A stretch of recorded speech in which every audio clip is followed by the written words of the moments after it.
In 1967, American filmmaker King Vidor became obsessed with the unsolved case of William Desmond Tyler, a silent filmmaker who had been murdered back in the 1920s. Vidor decided to launch his own investigation into the long-forgotten case, hoping to solve the mystery and make a movie out of his findings. After an in-depth look into the case, Vidor was confident he had uncovered a lot of the truths lost to time. He eventually decided against making the film as a lot of people involved were still alive. As an old man, he said of the endeavour, "I realised this was vintage stuff. It was the rarest vintage of all, a murder that has never been solved. One opens such a bottle at his own peril."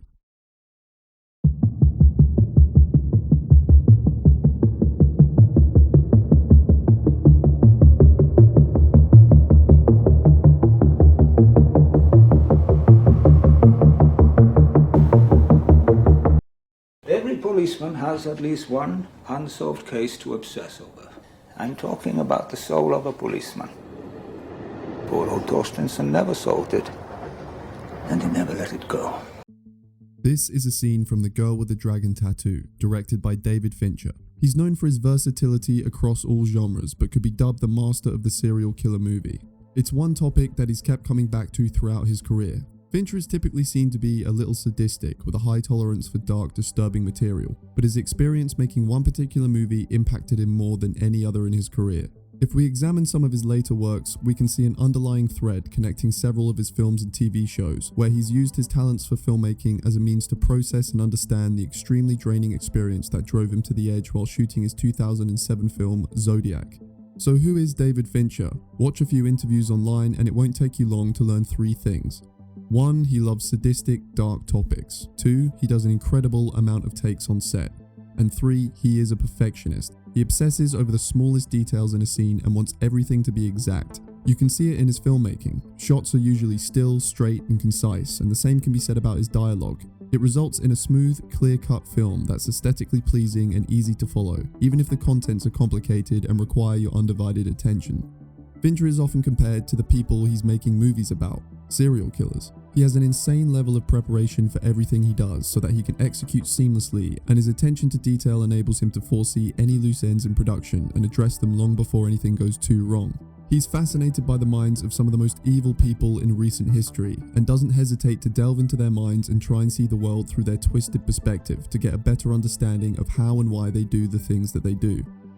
What most people don't understand is just how much he hates these people and how his empathy extends to the victims in these stories far more than any of the criminals. He has this pervading sense of justice in him, and when that's applied to serial killers, it can be incredibly frustrating, as so many of them escape justice or are only caught after they've left a long trail of bodies in their wake. But what makes it worse is that serial killers often love the attention and fame. Being captured and prosecuted is just another step in the process for them, one that they very often enjoy. This sense of frustration and justice attracted David Fincher to the Zodiac Killer, but even more than that, the case was very personal to him in particular. Known as a city of mystery, and it seems now to have a new and real one on its hands. 5 murders, somebody who says he committed all and will commit yet more. A search goes on in San Francisco for the man known as the Zodiac Killer. The elements involved today. Zodiac, a symbol that now stands for terror in San Francisco. Today there was a possibly significant development in the terrifying case of a man who calls himself Zodiac.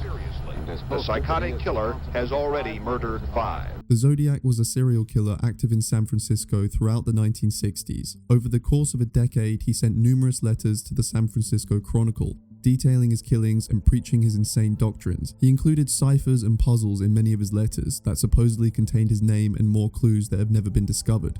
While he claimed responsibility for 37 different murders, he can only be confirmed to have committed 5. The presence of the killer loomed over San Francisco throughout all of the 60s and had a permanent impact on the police department. Zodiac created a spectacle and cultivated an atmosphere that ruined many people's lives, even those who had no relation to any of the victims. The 60s were a mad time for America. The country had seen the escalation in the Vietnam War, the assassination of MLK, Malcolm X and JFK, and the Manson murders. It can feel like the Zodiac is a symptom of that madness, even if the truth is much different, but it only adds to the sense of paranoia the people of San Francisco were already feeling. And while the killer supposedly remains anonymous, David Fincher, along with many of the lead investigators on the case, know a different story and are almost certain of the identity of the Zodiac. It's all there in Fincher's film for you to decide for yourself. But the steps it took to get to that decision required an effort that effectively relaunched the investigation some 40 years after the fact and left a mark on Fincher that nearly consumed him. The film revolves around three main characters: Chronicle journalist Paul Avery, played by Robert Downey Jr., lead investigator Dave Tochke, played by Mark Ruffalo, and Chronicle cartoonist Robert Graysmith, played by Jake Gyllenhaal. Graysmith in particular was a fascinating specimen for Fincher. While politicians and police chiefs had all but given up on the Zodiac, Graysmith devoted all his time to deciphering his codes and chasing up leads on the case outside of any police jurisdiction. He wrote several books on the killer that the film is primarily based on, where he lays out his thoughts and theories as to the identity of the Zodiac. I want to do something that's pretty unheard of in Hollywood, in that I want to be as factual as I can possibly be. I want it to be a document that people can look at and go, that's done. See, Zodiac was incredibly personal for Fincher, more than people realize. Fincher was around 7 years old when this all started. He grew up in San Anselmo in Marin County. I've been there myself, it's beautiful. A peaceful, rural county and home to people like George Lucas. It's the kind of place that makes for an idyllic childhood, but it was intruded upon when his school bus to Isabel Cook Elementary suddenly had a police escort, with choppers circling in the air above him and cars at the rear. One day he got off the bus on his way home and asked his dad what it was all about. His father told him, "There's a killer who has killed 4 or 5 people and calls himself the Zodiac and has threatened to take a high-powered rifle, just shoot out the front tire, and then pick off the kiddies as they come bouncing out." Zodiac haunted San Francisco throughout his childhood. Fincher's neighbor worked in Marin County Sheriff's Department, and he managed to squeeze a few details on the case from her. Murders had occurred up in the Marin headlands that had been rumored to be Zodiac. Fincher's parents even took the day off work when the supposed killer called into the Jim Dunbar show to speak with Melvin Belli. He recalled talking about the murders at school with his friends in the sandbox and the murders at Lake Berryessa, where he used to go for family picnics. Fincher said, if you grew up in the Bay Area, you had this childhood fear that you sort of insinuated yourself into it. What if the killer showed up in our neighborhood? In the film, Graysmith's son acts as a self-insert for Fincher, reliving a lot of the scenes that he did in his childhood. He wanted to capture that time as best he could, recreating important landmarks like the Embarcadero Freeway that had fallen down since the '89 earthquake. The entire film is a reconstruction of this place and time. The opening scene shows the brutal murder of Darlene Ferrin, underscored by Three Dog Night's Easy to Be Hard, a song that transports Fincher back to the summer of '69. This sums up his entire attitude towards the film. He wanted to capture his childhood memories while recounting the bloodthirsty tale of an infamous serial killer. I remember being in my parents' Audi 100 LS, driving away when we moved from Marin County in '76. Suitcases and everything, boxes packed in this car. And as we drove, I remember looking back on what was probably just south of Vallejo. I remember thinking to myself, I wonder, did they ever catch Zodiac? It was like one of these things I was asking myself as we moved away, as I looked back on, my childhood in an odd way. It was like there was that thing that, did that ever get, and nobody really had an answer. So when I read the script, there was an answer to why there was no answer. It was kind of a cathartic thing. But Fincher's motivations extended far beyond his own personal experience. He said the movie wasn't just about a serial killer. It's about a time, a place, a process, and a series of events that shaped California in an interesting way. He considered a lot of murder mystery films to be a failure in regards to the people who worked hard to resolve the case, and wanted to capture every step in the painstaking process of trying to hunt down a killer. So Fincher conducted an investigation process that extended far beyond the standard research a filmmaker would do for a movie. Over several years, he went through the entire case, meeting with everyone and anyone that was involved. But before going any further, it's important to outline a few key players in the case. Fincher didn't do this by himself. The film follows the big 3 central characters, Graysmith, Tochke, and Avery, and by contrast, the real-life investigation was conducted by another big 3, David Fincher, his producer Brad Fisher, and screenwriter James Vanderbilt. They became integral to the progress made on both the case and the movie. One of the reasons this investigation stands out from others who've fallen down the same rabbit hole is that they actually made new discoveries in the case that have huge implications as to the identity of the killer. The Zodiac case had long been dormant before the release of the film. While it remained open in some areas like Napa Valley, Vallejo, and Riverside, San Francisco had closed the case entirely. Shortly after the release of the film, the case was reopened given the new evidence, and developments in the case have continued up until as recently as 2020. Fincher knew the endpoint of his film before they even began. He wanted to recreate a scene from real life, where Robert Graysmith enters a hardware store to take a look at the man he's convinced is the Zodiac, and know that he has found his man. He explained his mantra, which he got from his therapist. The trick is to learn that you can't corral the rattlesnakes. You've just got to know where they are. Robert Graysmith himself documented Fincher's entire investigation in his book, Shooting Zodiac, and he said if there is one key word for the entire story of the Zodiac mystery, it is obsession. David Fincher was about to understand why.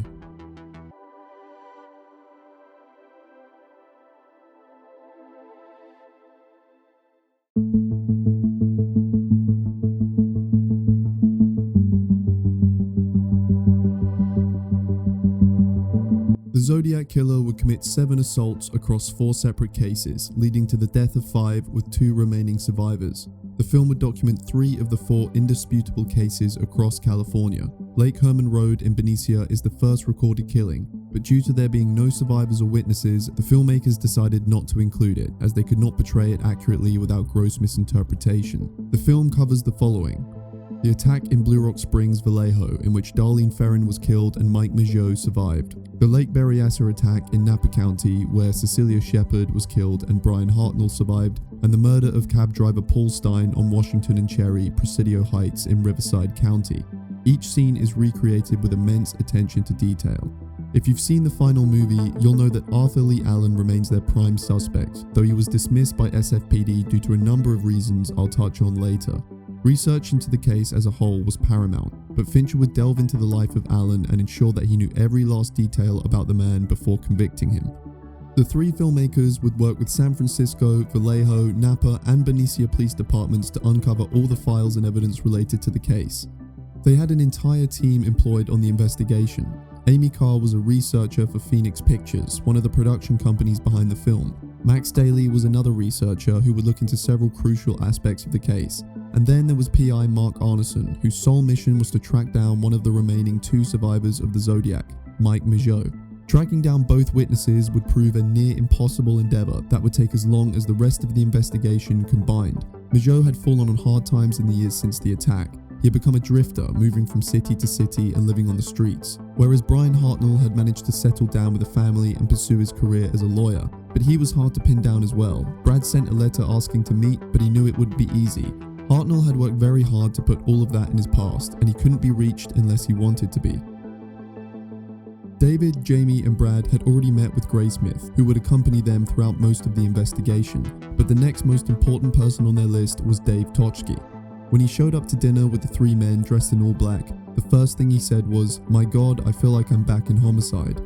Tochke was a great detective whose life was completely undone by the case. He's quite a tough and stoic character, but he never really let on how much the case truly affected him. He was under immense pressure from the police department and San Francisco in general during the 60s. Whenever arrogance or incompetence brought on public scrutiny to the SFPD, Tochke was the man people directed their blame at. His career was almost ruined when he was eventually accused of forging one of the Zodiac letters himself for more publicity, an accusation that has since been disproven. Tochke was reluctant to get involved in the film at all. The case had haunted him throughout his entire career. He was now the VP of North Star private security firm, and he had put Zodiac behind him. But his dinner with Fincher almost seemed to play out like one of the scenes in the film, where Graysmith pesters him for information like a crazed fan. Fincher wanted to know all the details about the Paul Stein murder and was obsessed with how the Zodiac handled the scene, and which car door he'd exited from, how he tore the material from Stein's shirt that he later included in various letters to the Chronicle. It was hard to tell at the time, but the 3 of them grew on Tochke very quickly. He said he enjoyed the meeting with those 3 fellows. They were good, basic guys, straightforward about what they wanted, and this movie means lots of money for the Bay Area and work for lots of people, which just shows how much he still cares for the SF community. Soon after, they tracked down Sandy Panzarella and Don Chaney. The former was the employer, and the latter the co-worker and friend of prime Zodiac suspect Arthur Lee Allen. For the first time since they were interviewed by the police in the 1970s, the 2 were in the same room, recalling every detail of their time with Lee Allen. These kinds of testimonies were vital to the portrayal of the prime suspect and the integrity of the film as a whole. Fincher had to analyze every person he met with to deduce whether they were telling the whole truth, untainted by bias, memory, or self-preservation, then discuss with Jamie and Brad to see how they felt. They came away from this meeting with the strong conviction that these 2 men were telling the truth. You're positive he said Zodiac? Yeah. I thought it was a stupid name, so I told him. Vallejo PD detective George Bowett would prove a huge benefit to their investigation. He's featured here in the film interviewing Mike Mageau in the final scene. He and Captain Roy Conway had led up the investigation in Vallejo during the 60s, and Bowett had to track down Conway and bring him back in just so the others could pick his brain. He handed over all the files he had on Zodiac, as well as a box of 80 VHS tapes recovered from Leigh Allen's basement. All of the tapes featured unrecognizable people and footage of empty rooms in his basement. It had all been intercut with reruns of Star Wars and various cooking shows. Bowett found the footage confusing and slightly unsettling, but he had never gone through all of it in detail. The job landed on Amy Carr, who would painstakingly go through every tape to search for any clues or hints that led to a break in the case. It took her months to go through all the tapes. She watched every single one all the way through and catalogued the contents of each. On top of all of this, she had an entirely separate task of creating flowcharts to show every event related to the case in chronological order. The second chart spanned 15 feet. After a very respectable career in research, Amy finally decided it was time to move on to the marketing department. When Brad informed Bowett about the progress they'd made on the tapes, he said, "Did you tell her there's about 50 more of them here that I found?" To which Brad replied, "Yes," and she left the company. The flowcharts ended up in a room known as the War Room in Fincher's office. Fincher had an entire building to himself, where he was the only occupant, eventually named the Amazing Office. He kept the room chilly at all times to keep himself and the others on their toes while working. Along with Jamie and Brad and their assistants, they went through a huge new timeline, fact-checking every event and studying what happened between each, color-coding what they knew for certain to be Zodiac, and focusing on each aspect at that specific point in time, checking for mistakes and misinformation. Bear in mind, Zodiac is only confirmed for 5 separate murders, but he took credit for 37, meaning each of these had to be taken into account as well. The War Room was covered wall to wall with police reports, his desk and floor scattered with transcriptions of interview tapes, evidence provided from the authorities, crime scene photos, and news reports from that period. There was one collective binder known as the Murder Book, which acted almost as a Zodiac Bible. They would cross-reference the binder with the flowcharts to get a better picture of every single remotely relevant detail to the case and what was happening when it occurred. Very quickly, it began to consume the lives of Fincher, Brad, and Jamie. The way Graysmith describes it makes them sound like college students on a research paper.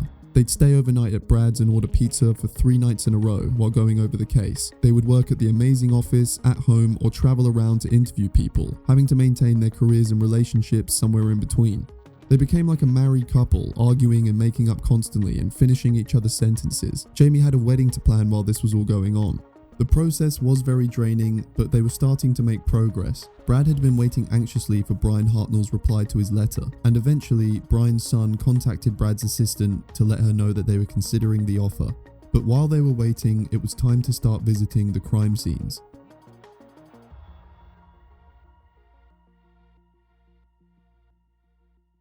George Bowett managed to track down Captain Roy Conway, who had led up the investigation on Lake Herman Road while working for Vallejo PD. Even though this attack wouldn't be featured in the final movie, it was important to go through every step of the investigation. Shortly after Lake Herman Road was the visit to Blue Rock Springs. This is the first scene we see in the film. Fincher, Jamie and Brad and a party of retired detectives would coordinate to recreate the scene in exact detail. They would use photos from the original crime scene as a reference to figure out exactly where everyone was positioned, how the Zodiac approached the victims, and the route he had taken while tailing the car. Mike Mageau was nowhere to be found at this point, but his original witness statement gave them a lot of insight into how the attack had played out. The Blue Rock Springs attack tells us more about the Zodiac than any other. Shortly before the murder, Darlene warned Mageau that she was being followed and that a man had been threatening to kill her. Shortly after the murder, every member of her family had received an anonymous phone call. There was no voice on the other end of the line, only breathing. This suggests that whoever killed Darlene most likely knew her and her family. Bowett took them down the road the Zodiac had used to escape the scene and directly to the phone booth he had made the calls from. Forensics expert Hal Snook also discussed his process of extracting evidence from the scene. Multiple partial prints had been recovered from the phone booth, but they could have been from any number of people who had used the phone, and thus were inconclusive. Next on the docket was Lake Berryessa, but bear in mind, it's not like they went on a guided tour, stopping at each scene over the course of a couple of days. The filmmakers would revisit several of the crime scenes multiple times, and it took a huge amount of coordination and scheduling to arrange for every major investigator to attend on the same day. These cases were spread out across all of Northern California. and each one required hours and hours of discussion and reenacting of the scene to get a clear picture of how they were going to portray this accurately. It was Napa County Sheriff's Department Detective Ken Narlow who led a gang of retired investigators up to Lake Berryessa, along with Fincher, Brad, Jamie, and Graysmith. Everyone met for lunch before heading up to the lake. The filmmakers got a chance to interview many of the detectives who had been first responders to the attack. Dave Collins gave a particularly chilling account to Brad. He had held Cecilia Shepard in his arms as she died. Collins had tried to get her to describe the suspect, but she just kept saying how she was cold and hurt all over. Cecilia wouldn't let Collins leave her for a second. You could look at her and tell she couldn't hurt a soul. She was a pretty, fragile lady. He didn't take anything, he just wanted to kill. Serial killer movies often overlook the upsetting aftermath of the events they're retelling. Audiences have a fascination with these kinds of criminals and love to get their heart pumping with a dangerous thriller about good and evil. For Fincher, it wasn't about that at all. None of the victims' families had ever found closure in the case of the Zodiac. It was a bitterness that had seeped into an entire generation of Californians, and Fincher by extent. They wanted to do justice to Cecilia and all the others, to the investigators who'd had to stand by and watch this horrible ordeal play out, and to all of their families. But Lake Berryessa best encapsulates the issues with the case as a whole. Hal Snook had been frustrated with what he called a non-crime scene at Berryessa. Some of the officers had thoughtfully tidied up the crime scene before any evidence could be taken, and flooding in Napa in the years since the murder had caused the storm system to drastically alter the shoreline of the lake, so much so that the investigators didn't even recognize it. In the 30 years since Zodiac, so much of the case had been washed away in time and clerical errors. Once they arrived at the lake, something pretty unbelievable happened. Ken Narlow took them to the crime scene and discussed the case with Jamie and Brad. While they were talking, Fincher walked around the peninsula quietly. He analyzed the slope of the hill down to the water, following the curve of the land to the positioning of the tree. He tossed a few rocks into the air and watched how they landed. After several minutes, he rejoined the group and announced, "The other side of the little island out there is much more vertical than this side. I think that's the actual murder site." It might seem incredibly arrogant for a movie director to approach these retired detectives who'd worked the case for years and tell them that they were wrong, but to his credit, he was right. As with all things Fincher, there had been method in his madness. When tossing rocks into the air, he had been studying the shale to see if it wasn't too rocky to receive a print. Berryessa was the scene that gave the detectives the infamous wing walker boot print. He looked at the impression the rocks made in the ground to see if it was a feasible enough area to have picked up the Zodiac's boot, and he compared vantage points of the layout to see how the Zodiac would have stalked the victims without them seeing him approach. When none of it lined up, he realized that they were quite literally barking up the wrong tree. Fincher would often assume the role of the killer at the crime scenes, talking from Zodiac's perspective and trying to assimilate his thought process. The idea might have seemed rather silly before now, but the process clearly yielded results. So when they arrived at the actual crime scene, Fincher and Ken Narlow went through every step of the attack, as they did with Blue Rock Springs. They discussed how far Brian Hartnell would have had to crawl before anyone could hear him calling out for help. They went through every person on record to have visited the park that day. They even discussed the length of the rope used by the Zodiac to tie up his victims. Zodiac had held his victims at gunpoint, but used a knife to stab them. The scene from the film features the exact same amount of stabs as the real murder, much the same as the Blue Rock Springs scene features the exact same number of shots. Most had assumed that the use of a knife was not to attract any attention from the noise of a gunshot, which is no doubt true, but Fincher wanted to analyze the psychological angle of this as well. The sense of holding the victims under his complete control with a gun and the intimate nature of getting up close to stab them. Jamie was also forced to mimic the screams of Cecilia while Fincher moved further and further away from the crime scene so he could track how far the sound would have traveled before a nearby citizen could hear. Anyone walking through the park that day would have undoubtedly thought these filmmakers were completely mad. It was during their research of Lake Berryessa that the filmmakers stumbled upon one of their most groundbreaking discoveries for the case. While Jamie was searching through some of Leigh Allen's old belongings, he found a hand-drawn map of Lake Berryessa in one of the boxes. Certain sections had been marked on the map, including 3 small triangles exactly where Cecilia Shepard and Brian Hartnell had been attacked. This evidence is not only more damning towards prime suspect Leigh Allen, but it's also the first time in the case that the filmmakers realized that they might actually have a chance at finishing the story of the Zodiac Killer. Fincher still wasn't officially signed on to the film at this point in time, but at the lunch before heading up to Berryessa, George Bauer remarked, "He's hooked. If he doesn't make the film, he'll solve the case."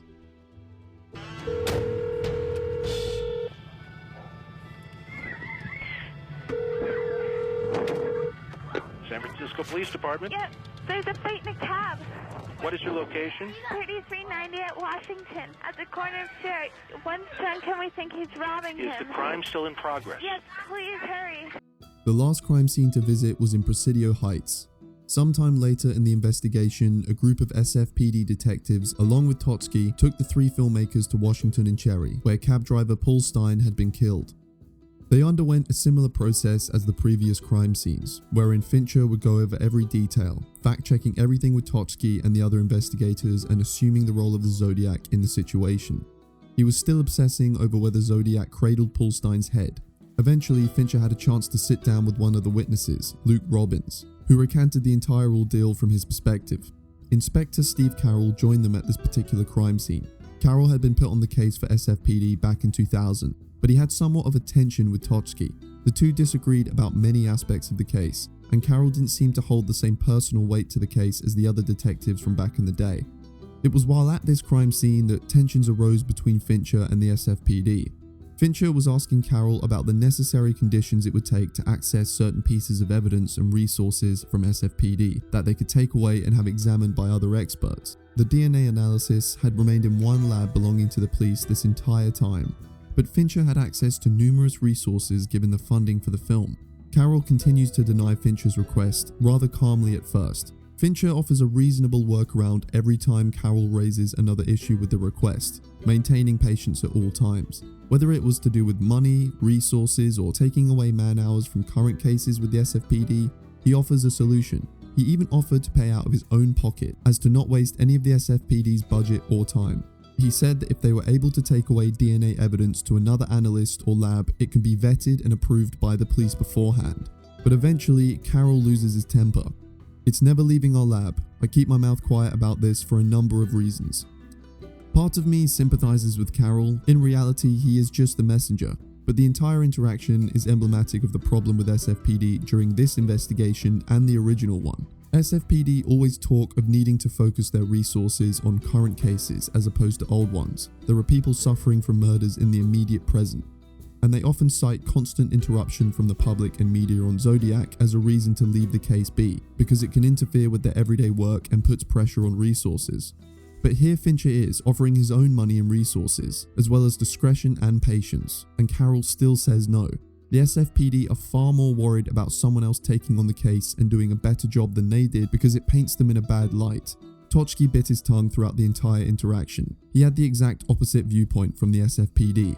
He thought that the families who had lost people back in the 60s deserved closure just as much as anyone from the present day. He was more than ready to leave, clearly very unhappy with Carroll.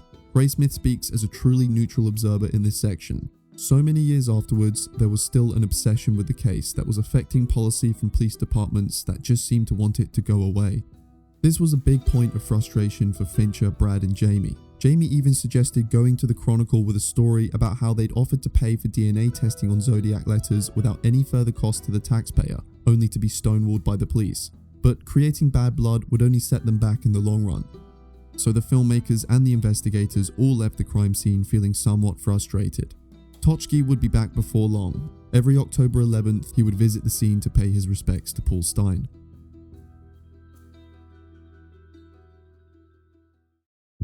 While this was all going on, the meeting with Brian Hartnell kept being postponed. All correspondence was done through his son. His family were understandably very protective of him. In the meantime, Jamie, Brad, and Fincher had plenty to keep them busy.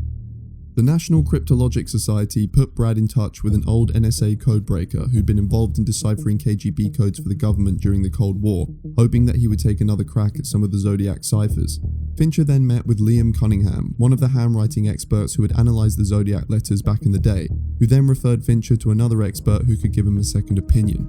The issue of handwriting had always been a perplexing aspect of the case. Cunningham explained that when comparing samples of writing, if you find even one teeny wriggle that's different from the original sample, then it's enough to discount the subject entirely. This is further complicated when you introduce the concept of potential multiple personalities for the subject and people who are ambidextrous, and Leigh Allen may have been both. George Bowett said that from his experience with handwriting experts, it's fascinating but very fragile and uncertain in some cases. It has been proven as a valid science and solved numerous cases throughout the history of police work, but there are other complications. Given the weight of the Zodiac case, it would be very hard to find anyone who'd risk their reputation by suggesting that the Zodiac's handwriting matched Leigh Allen's without absolute certainty. If there was any room to deny it, they would have denied it. This whole subject is covered very well in the film. It's almost like doctors. While they're reliable, you can often find that in some cases there are no two doctors who agree on the same thing. Nevertheless, Brad reached out to the handwriting expert Cunningham had referred them to. He didn't know at the time, but Brad was about to make another huge break in the case. Gerald McMenamin was an internationally recognized linguistics expert. He compared the Zodiac letters to samples of Leigh Allen's handwriting and found no match. Almost as a passing thought, Brad showed him a few extra samples he'd found in the VHS tapes. Leigh had written little labels for video indexes, and Brad found pieces of paper folded up in the tape sleeves. McMenamin analyzed the samples, and to Brad's shock, he found a resemblance. There were striking similarities in the grammatical patterns and how Allen formed sentences. He often substituted the word "and" with a plus sign, and had a similar structuring and spelling of many words. The film shows us the infamous Christ Mass resemblance between Allen's writing and Zodiac, and his sister-in-law explains how Leigh liked to intentionally misspell words as a joke. Allen's writing also featured strange breaks in his writing pattern that you don't usually see when splitting words up. McMenamin could not give a 100% guarantee, but admitted that he had found substantial commonalities. Much like the Berryessa map, this had huge implications for Leigh Allen as a suspect. The lack of resemblance in handwriting was one of the main two reasons that Allen was never arrested back in the 60s. Even Graysmith was struck by this new discovery, no doubt wondering what would have been different had they been able to show these samples to McMenamin back in the day. Samples. Yeah, but is it... Oh no, it's as close as I've ever seen. We have to tread lightly here. We're talking about implicating this man as the Zodiac. As the film got closer to the green light, the investigation definitely began to ramp up. Once the film gets greenlit, pre-production would start soon after, and that meant all of Fincher and Brad's time would be completely taken up by it. PI Mark Arneson finally had a lead on Mageau, living somewhere in Las Vegas. The window to meet him would be very brief, considering he moved around a lot. Arneson told them that when he found Mageau, it may be a case of having to hop straight on a flight to Vegas the same day just to see him. To make things harder, SFPD was becoming increasingly cold towards the filmmakers. Max Daly had been hard at work with his own research. Brad had put him in touch with police departments like Solano and Benicia, who'd been very helpful to an extent. But they had promised crime scene photos from the Blue Rock Springs murder, supposedly held by the Solano County Coroner's Office. The report says that they were taken by that office specifically, but a few weeks later, Max returned to look through the evidence with a Sergeant Carrington.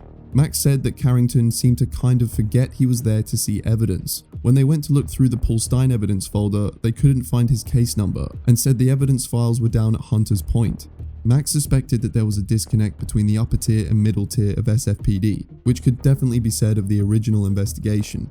While soldiers on the ground were doing their best, generals are concerned with the political implications, allowing the case to get caught up in distractions and bureaucratic minutiae. Jamie claimed that Max was given the runaround, and the more Brad followed up with the police departments about the case, the more he was told, "It's an active case, it's an active case," which he said was their polite way of telling him to f*** off. To top all of it off, the city had denied permits to shoot the Paul Stine murder at Washington and Cherry after locals from the community had signed a petition, disregarding the fact it would bring more money into the community and city by proxy. While reading about the tail end of the investigation in Robert Graysmith's book, the final few chapters struck me as rather odd. Getting a hold of Brian Hartnell, Mike Mageau, and Bill Armstrong had been built up for the entire book, and it all seemed to suddenly happen at once.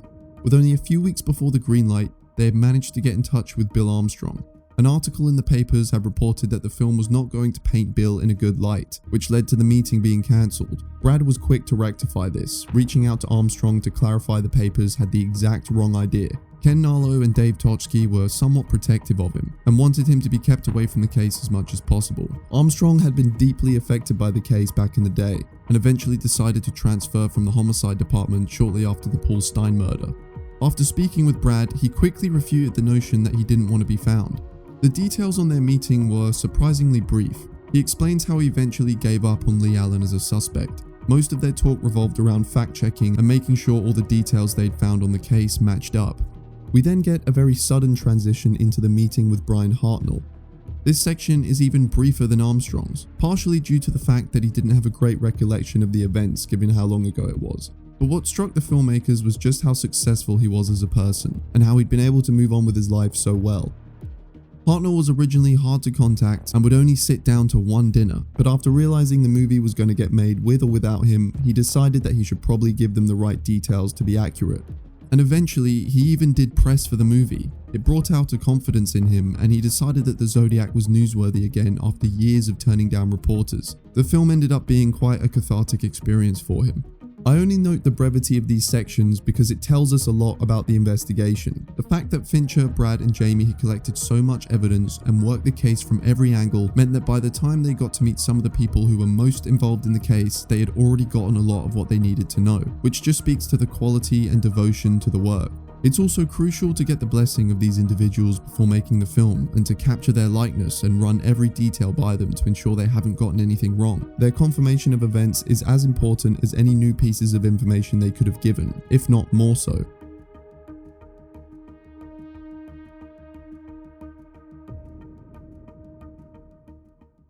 With the film now so close to the green light and everyone readying themselves for pre-production, Mark Arneson finally found Mageau. Mageau's father owned a pest control company and was furious about how Mike's publicity affected his business, eventually telling him to leave to go and live with his mother. He ended up in Vegas, alone and homeless. Arneson found him in Vegas Correctional Facility shortly before he was about to be released. Brad had to rush down to Vegas immediately so they didn't lose him once he was out of jail. He spoke with Mageau for 30 minutes over the phone while visiting. This was the maximum allotted time inmates could meet with visitors. He confirmed a crucial detail for Brad, that whoever killed Darlene was someone she had known. He was telling Brad about how their car had been tailed to Blue Rock Springs before the phone line cut out. Visiting hours were over. Mageau was released shortly after. Arneson was waiting by the entrance to make sure he wouldn't lose him, but Mageau went out a back exit unbeknownst to the PI, and the hunt began all over again. This time it was a joint effort. Arneson was accompanied by another PI, Tom Elfmont, who led a small crew out to Vegas. But out of all the people who accompanied Arneson in this search, I was stunned to see Brian Hartnell himself, along with his wife and sons, join the search. They had scoured the whole region to find him, literally shouting his name down random streets, and eventually they found him, starving and asleep under a freeway. The two survivors saw each other for the first time in 20 years, with almost nothing in common except for one important, life-altering event. They got Mageau settled in at a motel, fed him and later interviewed him to confirm their findings from the case. He recalled his interview with George Bowert very well. Only weeks later, production was greenlit and the cast and crew sat down for their first table read the day of Jamie's wedding. Point blank, are you a murderer? No. Are you the Zodiac killer? No, definitely not. No. I couldn't murder anyone. How do you live with this? It's difficult as hell, and it can be it can be terribly depressing.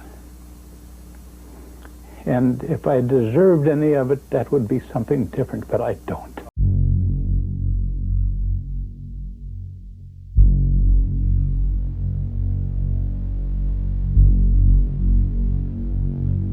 So what did they learn about the Zodiac from the investigation? They had a hand-drawn map of one of the crime scenes and a linguistics expert who'd found significant similarities between Zodiac's handwriting and Leigh Allen's. The topic of Leigh Allen is perhaps the most disputed of the entire case. Fincher, Jamie and Brad did an extensive look into his background, but whether Fincher intended to or not, he became convinced of Allen's guilt like so many others before him. Fincher was very hesitant to convict Allen in this movie unless he could be absolutely certain of his guilt. At one point, he nearly refused to direct the film without the chance to speak to Allen's brother and sister-in-law. The only way I can direct this movie is if we are able to talk to the only two people in the case who've refused to speak about it for 30 years, never giving an interview. Without it, you can't responsibly move forward. It took a lot of work to meet with Allen's brother, Ron, and his sister-in-law, Karen. When they eventually met, they had a 5-hour meeting behind closed doors. Everyone agreed that the contents of their discussion would remain within the confines of that room, and Fincher was true to his word. Whatever they discussed in there, it wasn't featured in the film, but it allowed the filmmakers to get a good grasp of who Leigh was, and undoubtedly helped their investigation. But what do we know about him as a person? Leigh was dishonorably discharged from the Navy, where wing walker boots were part of standard uniform, the same boots that left prints at Berryessa. He then went on to work as a schoolteacher but was fired for child molestation. He was eventually arrested for the crime and was in jail for 3 years. Regardless of the Zodiac, he was a disturbing individual. Graysmith also claims he hung around police stations and restaurants where local cops frequented, and was known to have studied books on handwriting and disguises. While George Bauer had recovered VHS tapes from his basement, they'd also found firearms, knives, pipe bombs, and a musket attached with a blade that featured the same rivets as the ones found in Cecilia Shepard's stab wounds. Brad had also made an interesting discovery on Allen during their investigation. On March 13th, 1973, one of the Zodiac letters had been mailed to the Chronicle. On the same day, Bauer himself had given Leigh Allen a traffic ticket. Bauer had no idea until Brad told him. Fincher took this new fact and ran with it. Up until that date, most of the letters had postmarks from the same mailbox, or roughly the same area. But the day that Allen was ticketed, the Zodiac broke his pattern, mailing it from Pleasanton 94566. Fincher theorized that he'd driven a couple of counties over to mail the letter where there would be no official record of his whereabouts. But Allen hadn't been that smart. Despite posting from a mailbox in a different county, the location just happened to be where Leigh Allen's father was in hospital at the time. So it's entirely possible that George Bauer pulled over the Zodiac killer on his way to mail his next letter. Situations like this arose throughout the entire case. The Zodiac wasn't a genius, he was just extremely lucky on several occasions, often due to miscommunication between the police. Conway said that if there had been even the slightest bit of coordination between the SFPD and Napa, the case would have been solved instantly, and Bauer claims that the case would have been solved in 10 minutes if they'd had cell phones back in the day. One of their main aims of the film was to demythologize serial killers. They're often perceived as evil geniuses similar to John Doe in Seven, but Fincher wanted to take the next step in his filmography and tackle serial killers from a more realistic angle, exposing them for what they truly are. It was very important for Fincher to show just how lucky Zodiac had been. SFPD wanted to do a sweep of Leigh's trailer at the same time as his apartment on Fresno Street. Bill Armstrong was certain that they would have found evidence related to the case, but he had been misinformed on all of Allen's holdings at the time and was unaware that he'd also had several other trailers that could have been searched. Karen admitted to the police that Leigh had cleaned out his trailer and moved up to Santa Rosa for the start of the school year much earlier than usual, and it just happened to be 2 days after his initial interrogation. Leigh may have gotten off easy in Presidio Heights as well. There had been a huge mistake made shortly after Paul Stine's murder.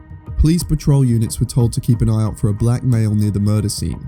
Patrol officers Donald Fuchs and Eric Zelms passed one white male, spoke to him briefly, then drove on. Later, when the description was revised to a tall white man with rimmed glasses and a round, paunchy face, they panicked, realizing that they had stopped and spoken with the suspect, allowing him to walk free. They sat on the information for weeks, terrified of their mistake, but eventually came clean to Armstrong. To this day, Totsky is convinced that the man they stopped was the Zodiac killer. The big round face is something that comes up a lot with both the Zodiac witness descriptions and Leigh Allen, who just so happened to be registered at an apartment only a short bus ride away from the Stine murder. He also skipped work the day after the killing. Then there was the whole problem with the witness composite. Around the time of the attack, there had been an ongoing case with a robber who was sticking up cab drivers at gunpoint. SFPD's first assumption was that the Stine murder was one of these robberies gone wrong. The chief of inspectors wanted a composite drawn from the various witness statements from cab drivers who'd been robbed. When a composite for Stine's killer was drawn based off these accounts, witness Luke Robbins expressed doubt. Once it was revised based off of Fuchs and Zelm's description, he claimed that the composite was much more recognizable. Nevertheless, the composite was still a mixture of two completely different people. The stubborn chief of inspectors said he would be very disappointed if the killer did not match the composite, tired of the ongoing robbery case, and disregarding the notion that these composites were a mixture of two completely different people. The Zodiac is always depicted wearing glasses, but it's incredibly likely that the glasses he's wearing in the Paul Stine composite were stolen from the victim, given that Stine always wore glasses and they were missing from the cab when he was found. Fincher includes this detail in the film by never showing Leigh wearing glasses in any of his scenes. So there's already a locational tie to Leigh at Presidio Heights, and the same is true of Lake Berryessa. Multiple known associates of Allen had claimed he'd mentioned going up to the lake the day of the murder. He worked at a hardware store nearby at the time. Leigh was questioned by one SFPD detective, Lynch, and claimed that he'd never gone to Berryessa that day. But when Lynch informed him that he'd already spoken to his friends about going up to the lake, he altered his story. "I was there, but I left just before the stabbings." We also know that he'd been living with his grandmother only a few doors down from Darlene Ferrin around the time she was murdered. So Leigh Allen could be tied to 3 of the 5 confirmed Zodiac murders, which is all too coincidental. Leigh also liked to tease the police and leave little hints that pointed towards him as the killer. He didn't help things because He played with the investigators and seemed to kind of enjoy being under suspicion. So he would throw out tidbits that would fuel the fire. When Brian Hartnell was questioned in hospital after surviving the attack, he told the detectives that he pled for the Zodiac to kill him before Cecilia, as he couldn't bear to see his girlfriend killed before him. "Please do me first, I'm too chicken." Then when Leigh is questioned about the Lake Berryessa attack, he says, "The knives I had in my car with the blood on them, that blood came from a chicken that I killed for dinner." Another example is a letter found on his computer that discussed his distaste for the police. There are some policemen who I wouldn't be too sad about if I saw their names in the obituary column, and even those thugs would probably be missed by someone, however unpleasant they may be. When Brad read that quote, he murmured to himself, "Sounds like I have a little list of those who would never be missed," referencing a Zodiac letter with a similar sentiment. This kind of teasing is visually hinted at in the film with subtle cues in the actor's performance, like showing off his Zodiac watch to the police only to cover it up. The final scene of the film is a memorable one. George Bauer lays out several pictures for Mike Mageau to look at, but what the film doesn't mention is that the same line of questioning was done for both Fuchs and Luke Robbins. Do you remember what he looked like? Normal. Yeah. Normal. In both instances, they pointed to the photo of Arthur Lee Allen. So 3 separate witnesses pointed at Lee Allen when asked if they could identify the Zodiac killer. Mageau doubted he'd even remember the face when he first went to the interview, but as soon as he saw Lee Allen, he was shocked, and everything came back to him. Thank God for our Constitution, because that says a person is innocent until proven guilty. One of the reasons Fincher wanted an interview with Ron and Karen so badly was to see if they had any information that could exonerate Allen. We can't posthumously convict a guy and then find out after the fact that one of his relatives goes on CNN and produces a plane ticket or hotel receipt that he was in China on July 5th, 1969. They haven't arrested me because they can't prove a thing.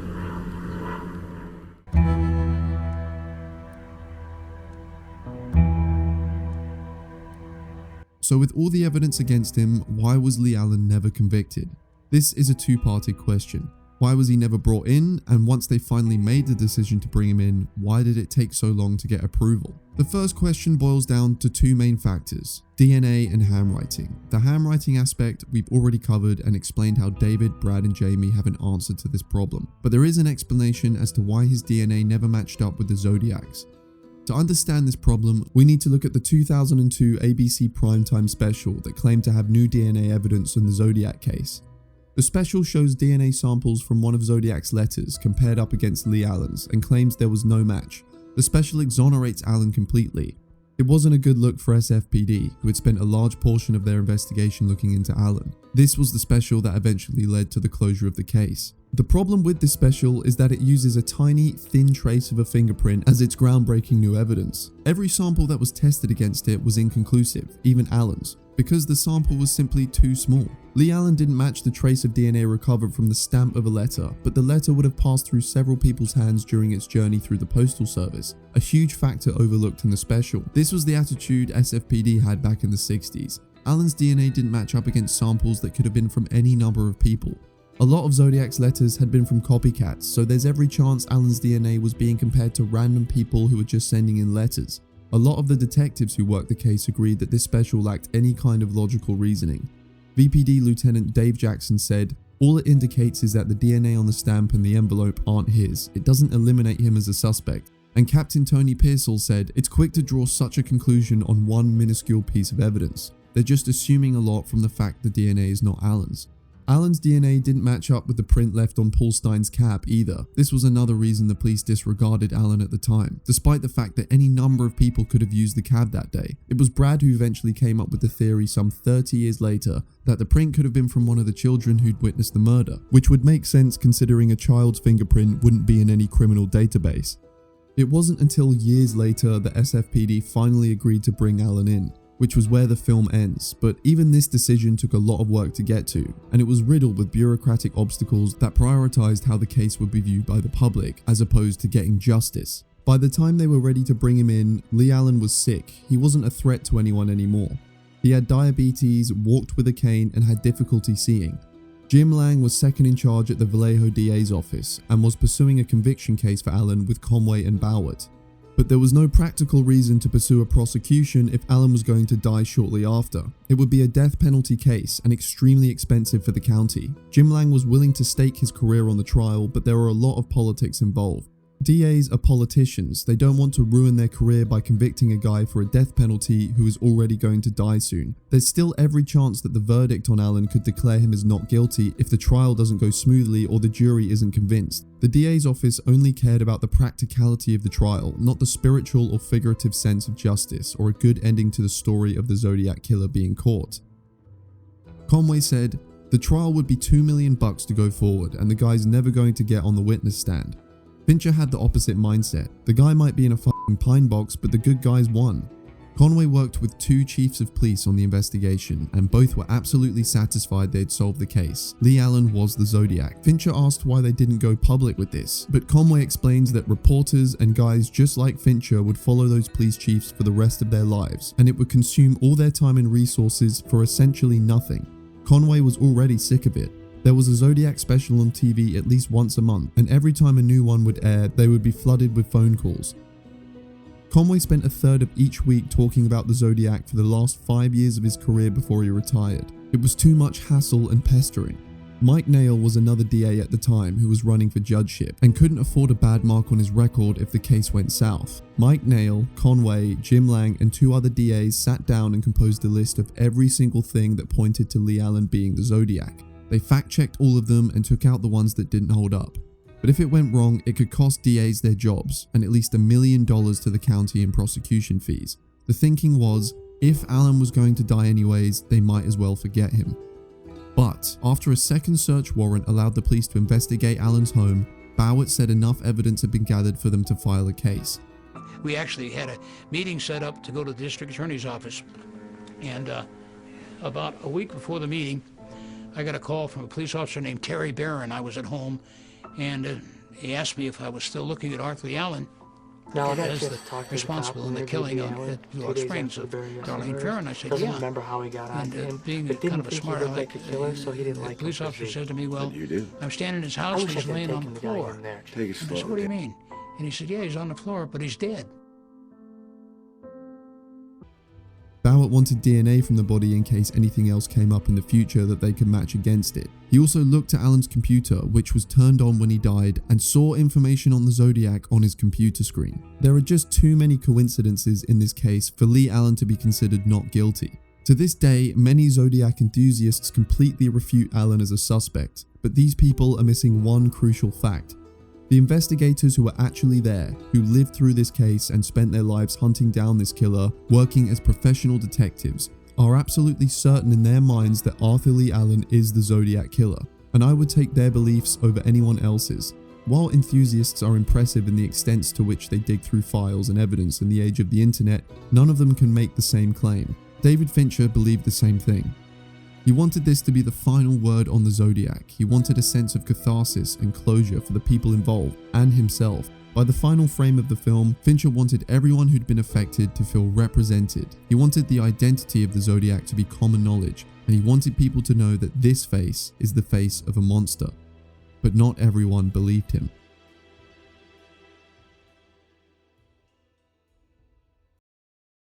But aside from authorial aims, was the movie a success? Yes, to an extent.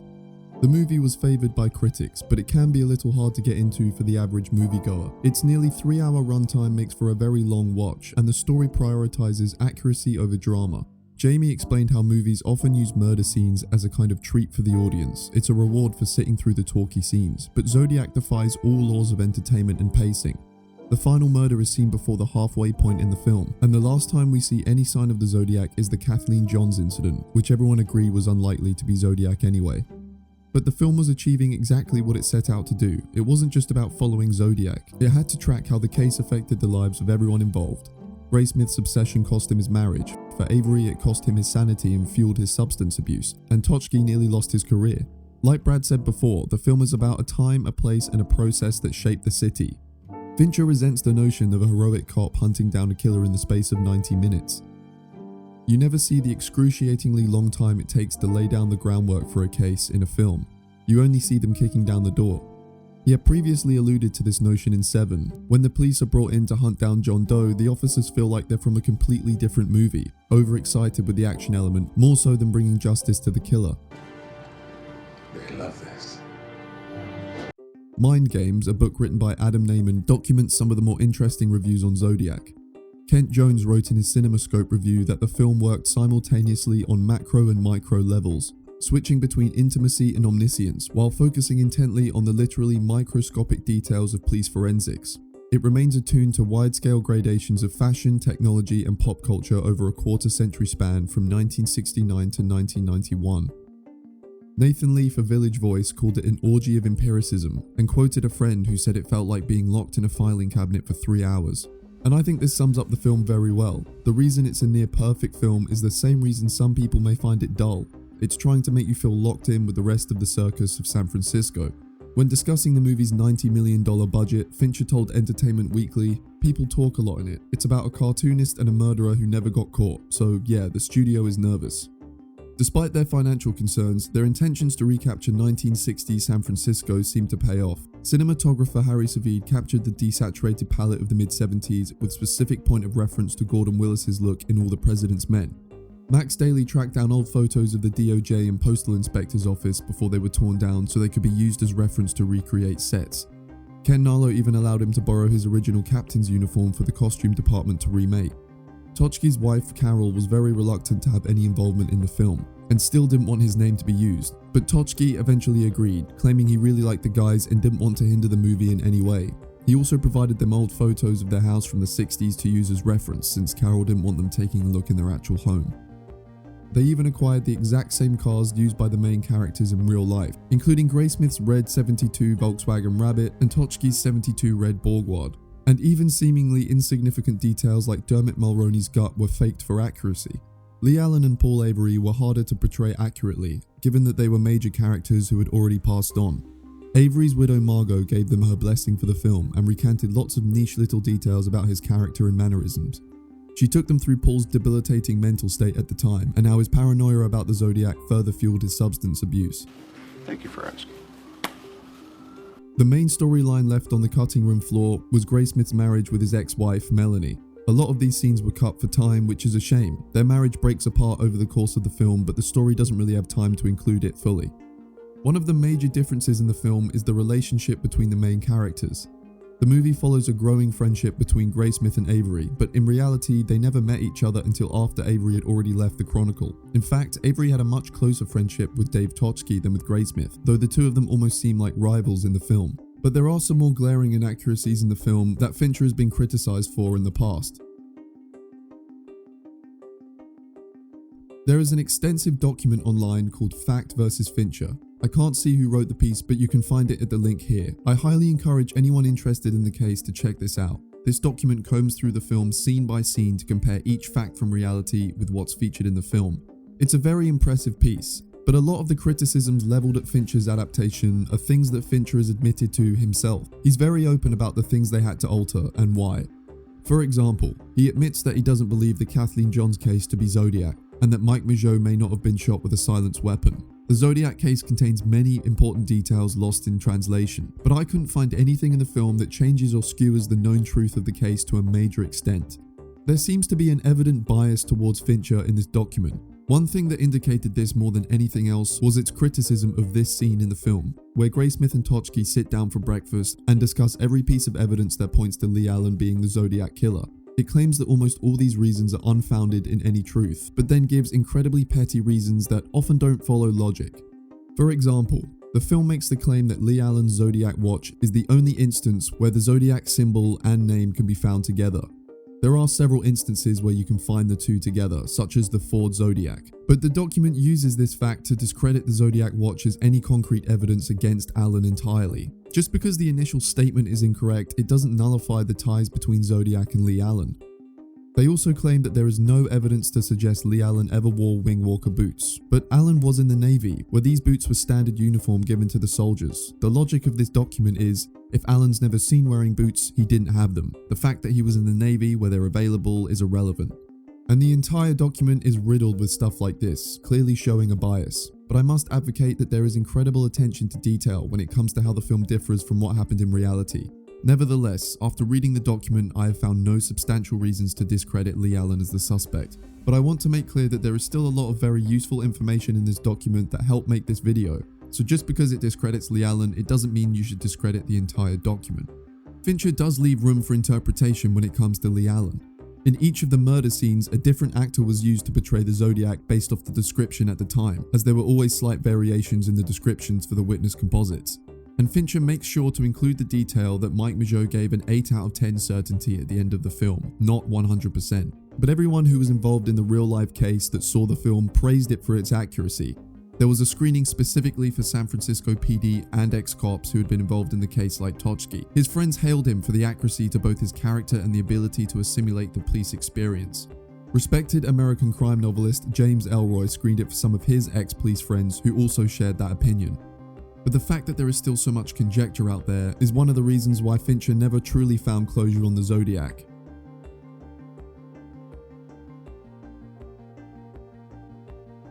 There is one glaring problem with this entire investigation. Fincher was dedicated to the truth and basing everything in concrete information, but the information wasn't always within his control. We would talk to two people, one of them would confirm some aspects of it and another would deny it. Plus, so much time had passed, memories are affected, and the different telling of the stories would change the perception. Don Chaney was one such example of this problem. As the Fact vs. Fincher document puts it, Donald Chaney has told many sensational tales over the years, and his stories change from one telling to the next. Chaney would alter his telling of events based on the developments in the case. He once mentioned Leigh Allen was upset about losing his job in a conversation that had happened 3 months prior to Leigh getting fired. He then later amended the date of their conversation in another interview. He also claimed that Allen had shown him his new Zodiac watch during this conversation, but never mentioned this when first questioned by the police. In fact, it wasn't until after Robert Graysmith's first book had been released that Chaney added the detail of the watch. Fincher said he found Chaney to be honest in their discussion, but Fincher isn't omniscient, and deducing whether someone is reliable is a very tricky task. Aside from reliability, there was also the issue of disorganized case files and miscommunication. We've seen this problem in the investigation many times, like the incorrect witness description at the Paul Stine murder. But this extended to all areas of the case. Evidence and DNA could be spread out across various precincts. If Vallejo needed to take another look at case photos, they would have to wait for SFPD to return them. Solano and Benicia had files and evidence that others needed, or Napa may have a witness report that was meant to be in Vallejo. I don't know. I don't work in Vallejo. I work here. Right. I'm gonna need photos of those blueprints. Sure. Send me the handwriting. I thought question documents already dead. Nope. Vallejo's got him, not us. Have you called Solano Sheriff's Office? Why did I call Solano? Because the 2 kids that got killed last Christmas were Solanos. I thought they were Vallejo. This scene captures the problem perfectly. The level of disorganization in the case was a huge obstacle, and it made the task of scouring through evidence much harder for Fincher, especially when he was doing it 40 years after the fact. Task forces were also not a familiar concept to the police in the 1960s. Roy Conway was very annoyed at this, wishing that they'd had one organized for the Zodiac back in the day. Fincher points out that that's essentially what Robert Graysmith did. The Chronicle cartoonist was the closest thing the SFPD ever had to a task force. There was also a problem with the relay of information. The Zodiac case went on for a long time, and when officers who had originally worked the case had to retire, they'd give the case to someone else. Every time they'd have to re-educate the next detective on the case. Fincher claimed that when 30 years had passed, the truth is somewhere in the middle, with people forgetting certain things. When you honestly look at history and any kind of group of people who all see the same event and describe it the exact same way, then I think you should be suspicious. So in some way, it is a good thing that there are varying accounts of each event. The overall issue is that you can't take anyone's word as law. People have their own agendas and can misremember details of an event. I learnt this for myself the hard way. So much of the information in this video is based off of Robert Graysmith's book, Shooting Zodiac. But how do we know that Graysmith is reliable? You got a chapter in one of those books on jumping to conclusions. You attach an assumption to a piece of evidence, you start to bend the narrative to support it, prejudice yourself. I mentioned before that Mark Arneson had found Mike Mageau at the Vegas Correctional Facility. That's at least what Graysmith's book claims. But when hearing the story from Brad, Arneson supposedly found him at Clark County Detention Jail. We also don't know how much of the book is first-hand information. While Graysmith attended a lot of the investigation, he surely could not have been there for all of it. A lot of his information must have had to be retold to him through Jamie, Brad, Fincher, or others. In fact, Graysmith's original book on Zodiac has a notable amount of inconsistencies and deviations from the truth. Even Brian Hartnell has flagged up some of them. How do you even know if I'm reliable? What if I told you that throughout this video I had relayed incorrect details about the case? Did you know that Amy Carr's flowchart wasn't 15 feet long, it was 25 feet? And there was no witness at the Paul Stein murder called Luke Robbins, there was a Lindsay Robbins. The same goes for Steve Carroll, or should I say Kelly Carroll.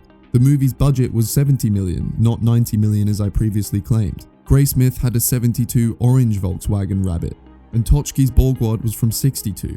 And what if I'd even gone as far as to fabricate quotations from David Fincher himself, just for the sake of reinforcing my argument? While many of these details that I've changed may seem insignificant, they start to add up over time, and when you get enough of them wrong, it makes people question what other information you may have gotten incorrect. All of this is to say, don't trust everything you see. Fincher knew that going into this, and you should too. Don't even trust me. Now, my point here isn't to discredit myself and everyone involved in the case. If you truly can't trust anyone's account of anything, then what is the point of any of this? But if you really want to understand something, you should look over the case for yourself in order to come to your own conclusion. The film is an encouragement to do just that. If you disagree with the consensus, that's fine, but do a little digging and find your own take. People still dispute Alan's guilt to this day, but had they gone on Fincher's journey with Brad and Jamie, they would likely have a very different view. See, there was one lingering loose end for Fincher, and it has everything to do with a movie that's featured in the film, Clint Eastwood's Dirty Harry. But Ian, this is a .44 Magnum, the most powerful handgun in the world, and would blow your head clean off. You've got to ask yourself one question. Do I feel lucky? Well, do you, punk?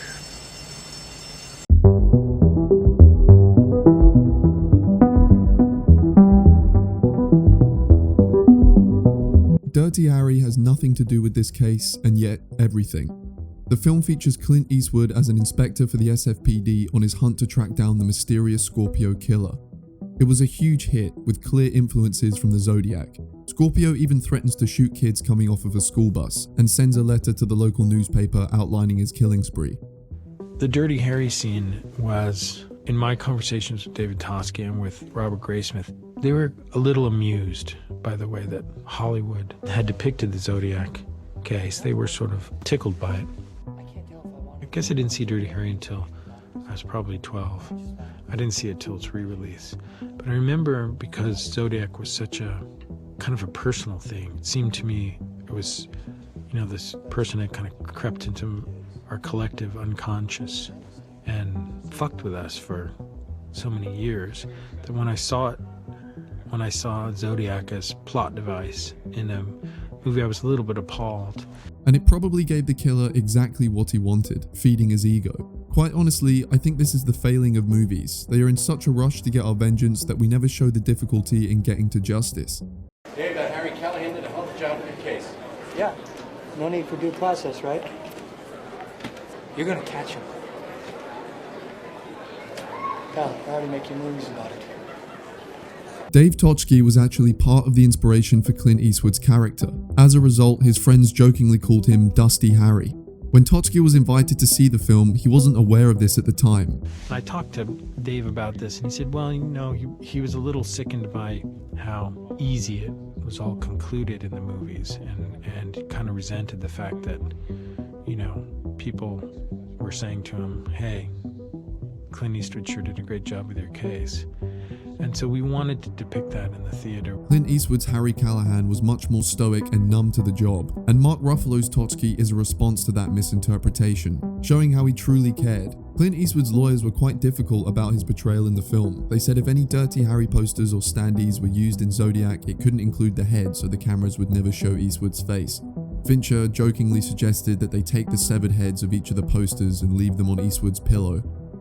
Hey pal, they're already making movies about it, was something that Toski said to us, that he really felt at the end of watching it that they were ostensibly done, or that the public no longer felt a need for closure. And in some weird way that the ending of Dirty Harry had in some way superseded the need for closure in the actual Zodiac investigation. Fincher's Zodiac shares the same goal as Dirty Harry, but in terms of his approach, it's the complete antithesis. Dirty Harry tries to fit the collective trauma induced by the Zodiac into a traditional Hollywood story, where the hero overcomes all odds and does away with bureaucracy to stop the killer no matter the cost. This oversimplification of the truth gives people the answers they so badly needed at the time, but it's a disservice to all the people involved in the real case. We see Harry Callahan toss away his police badge at the end of the film, reflecting San Francisco's attitude towards the police department after their failure to catch the killer. But Zodiac, by contrast, takes a different approach, in the hope of giving us actual closure on the case. It lays out the major points of the investigation in full, cutting out any extraneous detail that leads to dead ends, and focuses on what we know for a fact. It presents an extremely compelling case for Leigh Allen, and while the film's anticlimactic ending is frustrating for the viewer and it doesn't seem to give any immediate closure, it certainly does in the long run. You can walk away from this film and have a good idea in your mind of who the Zodiac killer was. That should be the true closure, but for so many, it wasn't. Fincher's film did lead to a reopening of the case, but Leigh Allen has still never been officially declared as responsible for these murders. But this idea of closure through filmmaking was so palpable in San Francisco with Dirty Harry, and it amazed Fincher. It would be something that he had tried to capture for others in his own film, but when that didn't work, he took another approach. I can't prove this. Just because you can't prove it doesn't mean it's not true.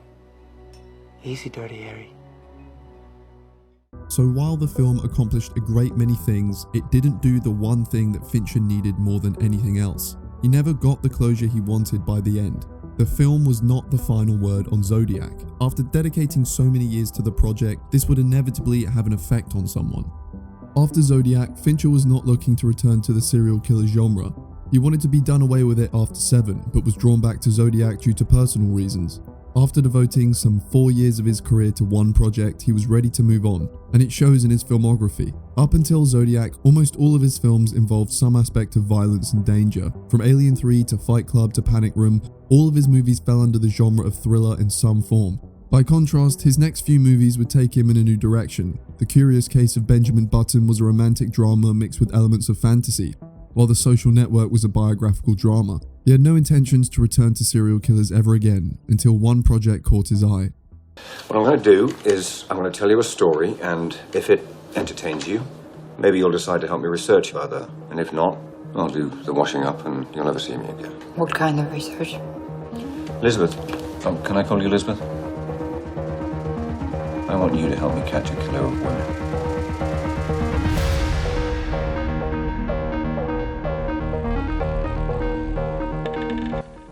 I wasn't really looking for another thriller. I wasn't really looking for another serial killer movie to do. Sony contracted Fincher to direct the Millennium franchise, an adaptation of the popular Swedish book series which began with The Girl with the Dragon Tattoo. He had grown cautious of franchises since his experience on Alien 3, but the idea of pre-established source material helped ease his fears. But there was something else that drew him towards the story. But I love these two people at the center of this thing. I thought they were just truly original. The film follows two main protagonists, Lisbeth Salander and Mikael Blomkvist. Blomkvist is a disgraced journalist who is hired by an old Swedish business titan, Henrik Vanger, to solve the disappearance of his niece that occurred some 40 years prior. Lisbeth Salander is a computer hacking investigator initially hired for the background check on Blomkvist, but as the plot develops, their paths soon converge. It becomes clear that Harriet's disappearance is tied to a string of serial murders, and it's Miguel's job to dig up the past 40 years of ghosts within the Vanger family to find her, a task that becomes impossible without Lisbeth's help. The link to Zodiac isn't very clear at first sight, but the more we know about Zodiac, the clearer it becomes. Fincher no doubt empathized with Miguel, a respected man at the top of his profession, and while Fincher was not disgraced, internally he was exhausted from his efforts with Zodiac. But the case is much more ideal for Fincher. Where the Zodiac could have been anyone in Northern California, all of the suspects in Dragon Tattoo are laid out nicely on one little island for Miguel to investigate. The film is much more streamlined and paced like a normal story. One of the biggest obstacles Miguel faces is the passage of time. He has to reimagine the past in vivid detail and meet with all the people relevant to the case to deduce whether they're telling the truth, whether they have their own agenda, and if their memory is reliable. As the case continues, Miguel hits too many obstacles, and that's where Elizabeth comes in. The parallels between Fincher and Miguel are more glaring, but there are similarities between himself and Lisbeth as well. I tried to kill my father. Burned him alive. Got the bat. 80% of him. Lisbeth has her own story focused on overcoming her traumatic past of abuse, and her main motivation for joining the case lies in the ties to the victim, with Harriet also being a victim of sexual abuse throughout her life. It's a personal connection to the subject matter that compels Lisbeth to join the investigation, much the same as Fincher. Lisbeth also offers something to the case that Fincher could only dream of having: digital resources. Both Conway and Bauer claim the Zodiac case would have undoubtedly been solved a lot sooner had they access to the internet and the technology of the modern age. In Dragon Tattoo, Miguel hits a roadblock that cannot be overcome without it. Lisbeth digitizes all the photos related to an event that occurred shortly before Harriet's disappearance, and it's only when Miguel scrolls through them in quick succession does he make a discovery that leads to a major break in the case. The amount of red tape and bureaucracy that Fincher had to navigate through is all but gone in Dragon Tattoo. Mikkel faces a brief resistance while requesting access to the Vanga Industry files, but is granted access quite quickly, and Lisbeth's main obstacle is her manners with various administrative staff. The Vanga Industries archives is everything Fincher wanted, a hub of information organized perfectly, allowing the investigators to smoothly search through everything and anything they need that could possibly be related to the case, which is quite the opposite of the situation with the Zodiac, where all the files and evidence were scattered across multiple precincts. In a lot of ways, the films are exact opposites of one another. While Zodiac tracks the breakdown of a relationship, Dragon Tattoo follows two people emerging from broken relationships and finding intimacy and dependability in one another, which helps them solve the case. Zodiac was a famous killer that many people thought to be a genius despite him being rather stupid, whereas Martin Vanga is in fact a genius and is so inconspicuous that nobody realizes there is a serial killer to begin with. Dragon Tattoo also stands out in terms of Fincher's filmography. His first venture into the serial killer genre was Seven, which explored the sadistic nature of serial killers and their genius capabilities to manipulate the protagonist and ultimately win. Zodiac was about the demystification of these kind of killers, showing how they weren't geniuses and they were just sad, pathetic men who got lucky. Fincher's most recent serial killer project, Mindhunter, is a natural evolution from Zodiac in this way, but Dragon Tattoo seems to have gone back a step. It's indicative that somewhere along the road he got stuck and had to start again from the beginning, living out this fantasy to process the frustrating experience on Zodiac before being able to move forward and continue to deconstruct the serial killer genre like he did with Mindhunter. So why bring all this up? We've established that how certain films can provide closure where none exists in real life. Dirty Harry did this with the Zodiac, and Fincher's film attempted to do the same but in a much more morally responsible way. But The Girl with the Dragon Tattoo is a film that brings closure to Fincher himself. By living out this fantasy of catching the killer who'd escaped justice 40 years prior, The Girl with the Dragon Tattoo is Fincher's own personal Dirty Harry. He gets this closure by living through the characters. Each one identifies with a core emotion he experienced while making Zodiac. Through Mikkel, he lives out his dream of convicting the Zodiac killer successfully and undergoes a cathartic experience by using his profession to eventually deliver him the justice he deserved in his personal life. Miguel redeems himself as a journalist, clearing his name and returning to his normal life after proving that his original article on Hans-Erik Wernerström was true. But Lisbeth finds no such closure. When Harriet Vanga returns home and is reunited with her uncle, Lisbeth can't help but feel some sense of bitterness and envy. The two characters have striking similarities. Both are victims of sexual abuse at the hands of their fathers, and both have elected father figures in their lives who are the only stable, healthy relationships they had growing up. Harriet gets the happy ending that Lisbeth will never have. Her guardian is still in recovery from a stroke, and her abusers are still alive, even if she has them backed into a corner. After stopping Martin Vanga and solving the case, there is a short sequence where Lisbeth travels across Europe trying to uncover Wernerström's money laundering scheme. And this experience gives her a brief glimpse into the life of someone like Harriet Vanga after she'd escaped and made a life for herself. She enjoys the revelry and deception, and by the time she takes off her wig and throws it away, she seems sad to be back as her old self again. And this is very reminiscent of Fincher's experience making the film. He's lived out his fantasy with Dragon Tattoo, imagining what it would be like to solve the Zodiac case once and for all and have the final word on all the murders. But it was just that, a fantasy. Now he has to return to normal life and the rest of his career, where the truth remains the same and people still believe the Zodiac is at large. Lisbeth doesn't find closure at the end of it all. She has a leather jacket tailor-made for Miguel as a gift, but upon talking to him, she realizes he has no intention of staying with her. He's gone back to his old life. He cares for her, but not as deeply as she cares for him. She tosses the jacket away before driving off into the night. Neyman posits that Lisbeth's binning of the jacket is less a rejection of Miguel and more of the notion that you could try to remake anybody other than yourself, but it also extends to Fincher as well. Picture this jacket as the Zodiac film. You can craft it with care and deliver it to someone as a gift, but it doesn't mean they're going to believe exactly what you believe. You can give them the jacket, but you can't make them wear it.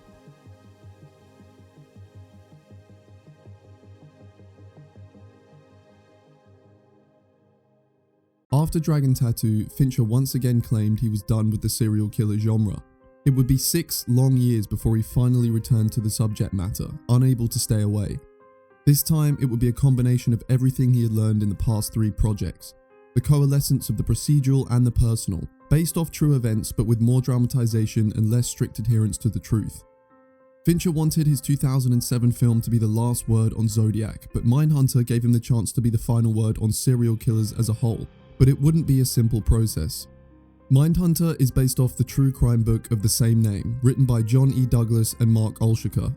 The story follows FBI agents Holden Ford and Bill Tench and psychologist Wendy Carr in their efforts to understand and categorize serial killers for the FBI's Behavioral Science Unit.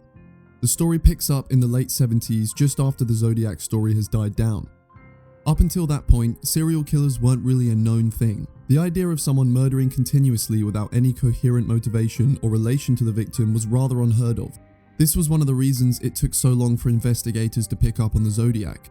When George Bowert first heard the term serial killer, he assumed it was to do with killers who included cereal in their crimes. The 3 main characters have to fight to be taken seriously in their field, interviewing and analyzing various serial killers from real life in order to triangulate their motivations and characteristics to use for current cases. The show was originally opted for HBO under Joe Pennell, the creator and main writer of the first season. Pennell's mission was to show that serial killers were normal people to an extent. Fincher originally signed on as executive producer and showrunner, meaning that he was on set constantly and overseeing production. But by season 2, he had completely taken over the show from Pennell. Pennell had written season 1 with veteran writers at the top of their game, with staff who had worked on Emmy award-winning shows like Mad Men. But the move from HBO to Netflix, along with Fincher's own writer's room, left little space for collaboration moving past the first season. Pennell's writers had worked their entire careers to get to where they were, and the prospect of having to constantly rework scripts based on the input of various people they had never met would be a tough sell. When season 2 came around, Fincher had reworked all the scripts, creating a bible for the show similar to the murder book, and had taken over completely. The clash between the 2 creative groups was professional and amicable, but inevitable.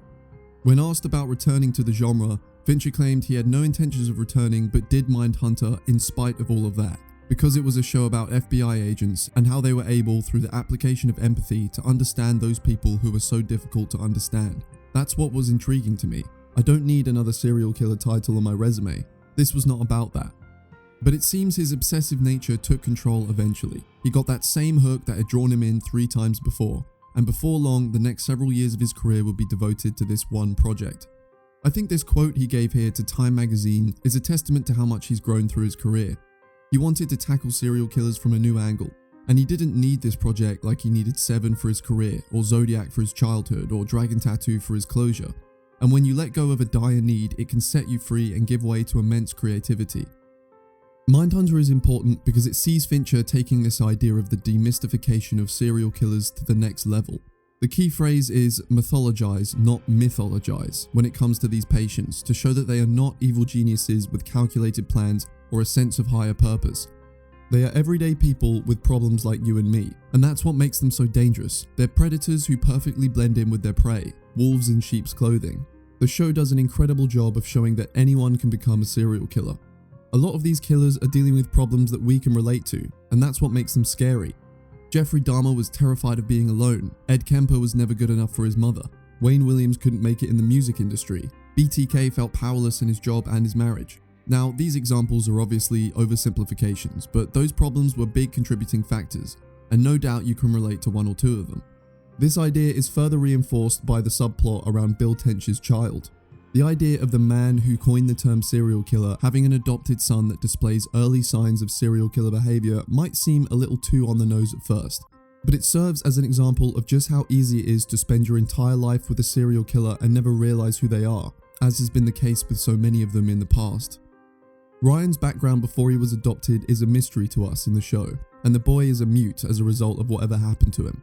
He sneaks through Bill's office and looks at photos of dead women from crime scenes. Given Bill's job, Ryan's father figure is largely absent in his day-to-day life, and eventually Ryan becomes involved in the murder of a young girl and the staging of her body. This storyline raises the question of how these serial killers are made, and the idea of nature versus nurture. Most often it's related to some kind of trauma in their upbringing, usually related to an abusive or destructive relationship with a parent or girlfriend, where they feel powerless and angry. We know that Leigh Allen had a bad relationship with his mum, who also gifted him a Zodiac watch for his birthday. But when it comes to nature and nurture, I think the answer lies somewhere in the middle. There are a huge number of neurodivergent people in the world, and there are many examples of diagnosed psychopaths who live everyday lives with loving families and never commit any kind of crime. But when that type of brain is pushed to its limits through a bad upbringing and severe negative environmental factors, it can cause the individual to break. She said for 7 years, she said, "I haven't had sex with a man because of you, my murderous son. If there's one thing I know, it's this. A mother should not scorn her own son." When discussing Mindhunter, Naiman said, "Its impetus is not repetition but refinement, continuing and expanding the dialogue started in Seven and answered in Zodiac." Those were, respectively, a movie about a serial killer and a movie about a serial killing. It's also interesting to note that Dragon Tattoo once again remains an outlier in this observation. Mindhunter is, more than anything else, a parable about the paradoxical nature of expertise, of knowledge as its own vanishing point. Naiman's last point here is certainly in reference to series lead Holden Ford, and Fincher by extension. Holden is a hostage negotiator. He has a background in trying to empathize with dangerous people in order to de-escalate situations and prevent further harm. This is essentially what he sets out to do in the rest of the series with serial killers. Mindhunter is about how we can learn to categorize, identify, and prevent people like Zodiac from ever happening again. It's a narrative-driven psychological thriller rooted in real events, but it's also a public service announcement to the audience. It's telling people what to look out for in the real world, and in doing so, it takes the power away from serial killers, simultaneously showing us that they are sad, pathetic people who we should not deify or pass into myth, but also making us aware that they are a real threat, and we shouldn't underestimate their deviancy. It's telling us not to fear them, but not telling us to ignore them or wave them off as harmless. These people are very real, and statistically there is a good chance you will at least walk past one of them in your life. The library's closing. Thank you.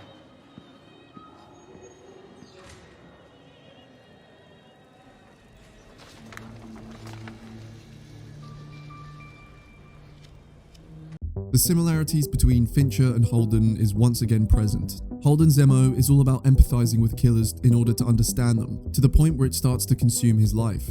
The identity of the Zodiac was narrowed down by the fact he had a basement, but now Holden is working out of a basement in Quantico to try and understand those kind of people. His methods yield results, but they come at a cost. Throughout the first season, Holden has rather amusing parallels with a guy cheating on his girlfriend, almost as though he's cheating on his partner with Ed Kemper, otherwise known as the co-ed killer. From the very first few scenes of the show, Holden swaps out one obsession for another. He gets all roused up by his discussion about sequential killers with a fellow FBI agent in a bar, then immediately transitions into meeting his girlfriend. Holden even starts to put on fetters when he meets Ed and other killers, worrying about his appearance and buying new microphones to impress them. He has lunch with Ed and talks about his relationship problems. For all intents and purposes, serial killers become Holden's other woman, and it reaches a boiling point at the end of the season where Ed admits he considers Holden a friend and starts acting irrationally in order to get his attention. With a mistress, it might be calling up your wife's house, but with Ed Kemper, it's attempted suicide. This leads to Holden having a complete nervous breakdown and developing a panic disorder. We didn't get to see enough of Graysmith's marriage with Melanie in Zodiac, but Holden's relationship with Debbie is examined in much greater depth throughout the first season. Fincher is improving on the things he didn't get a chance to do the first time around. Like Naiman said, refinement, not repetition. I'm almost certain that if Fincher were to make Zodiac today, it would have been a TV series, giving him the time he needs to tell the full story. Mindhunter also contains a classic trope of Fincher serial killer movies, the relationship between the serial killer and the investigator. In Seven, Detective Mills becomes the centerpiece of John Doe's world, involving him in his final murders and admitting how he's jealous of his life. Zodiac is similar to Mindhunter in that the case was Graysmith's true marriage, which led to the breakdown of his other one. So Holden is another in a long line of investigators who has a twisted, intimate bond with the person they're trying to hunt down. It seems as though Fincher is projecting his own obsessions into the characters on screen. Holden's day-to-day life is similar to Fincher's when he was investigating Zodiac. He has to fly around the country, moving from city to city and living in motels and airports, and is constantly held back by red tape and internal department politics. Holden gradually delves deeper into the mind of these killers as the story continues, trying to adopt their mindset in order to get through to them until it eventually puts his career on the line. This is Fincher illustrating the difficulty in balancing the moral implications of empathizing with these people and the intended outcome to extract information that may protect others. Throughout his career, Fincher has received pushback from studios. Fight Club is one example, wherein he was constantly being told to cut out lines and joke from the original book, only to replace them with something even worse in order to send a message to the studio. Alien 3 was an infamously hellish experience for him due to studio interference and pushback. It's amazing to me that Fox is the #1 studio in the country because they're all such a bunch of morons. But to Fincher, it's all worth it for the final result. Similarly with Holden, all of the challenges that come with the job are worth it to sit down with Ed Kemper. Kemper is the dream scenario for Fincher, where the investigator can go under the nose of all the higher-ups and have a face-to-face with the exact kind of person they're hunting. Despite Ed's ability to remain anonymous, one day he decided to finally call it off and hand himself into the authorities and explain how and why he did everything he did in extensive detail. If only Zodiac could have done the same for Fincher. Are there more people? They didn't give up. How many? She didn't give up. I did. I came in out of the cold. And what I'm saying is there are some people who prefer it in the cold. The entire journey of Mindhunter culminates in the last 4 episodes of the 2nd season, which documents the hunt for the man behind the Atlanta murders that ran from 1979 to 1981. This case reeks of Zodiac. Like Leigh Allen, Wayne Williams was effectively caught red-handed, even down to the same detail of finding a rope in his car near one of the crime scenes. But the process to convict him was held back by a litany of circumstantial problems, red tape, and bureaucracy. For the first time, Fincher incorporates a racial angle into the case, subverting the tropes of race-related murder mysteries. Where most shows and movies would see cops wrongfully assuming the case is related to a minority based on prejudice, Atlanta PD is very cautious to convict any person of color due to the outrage it would cause amongst the public, most of whom are convinced that the Ku Klux Klan are involved. Based on his experience categorizing killers, Holden becomes convinced that the profile would match that of a black male, which is very odd considering about 90% of all serial killers are white. And similarly to the case of the Zodiac, the misprofiling of the Atlanta killer leads to major delays in any progress tracking him down. While the Klan are not linked to any murders, the public may not be wrong in thinking that they are involved in some way. The agents are told to maintain certain discretions within the police department, given that Atlanta PD had known internal ties to the Klan. Fincher subtly hints at this detail through this character, who pretends that he can't carry out basic police procedures in the case. Wayne Williams was responsible for the murders of 27 citizens, most of which were children, but he was ultimately only convicted for the deaths of 2 men. Fincher is once again revisiting the theme of closure and how impossible it can be to attain. By the end of the show, the killer has been caught, but nothing feels accomplished. The fact that it took 27 deaths to catch him is already a defeat, and the mothers of the victims certainly feel no catharsis given Williams was never convicted of their children's deaths. The final few episodes also hint at a wider paedophile ring in Atlanta, and that Wayne may have been only one of a large group of people dedicated to abducting and murdering black children. At the end of the season finale, Holden is once again in Fincher's shoes. Bill Tench urges him to take a victory lap for all his hard work, but he can't help but feel empty. Williams is definitely guilty of many of these murders he wasn't convicted on, and if he didn't do all 27, then there's most likely other killers still in Atlanta doing the exact same thing. Holden finally realizes that after all his hard work, the job isn't done and it may never be done. Much like Zodiac, the final shot ends with text, explaining that the murders of 27 more victims remain unsolved to this day. Mindhunter finishes on a similar note to Zodiac, but I think there is something new here, something evolved. There is some small sense of hope that lies in this infuriation we feel. Ford, Tench, and Carr learn from the tragedies of the past to prevent the same tragedies from happening in the future.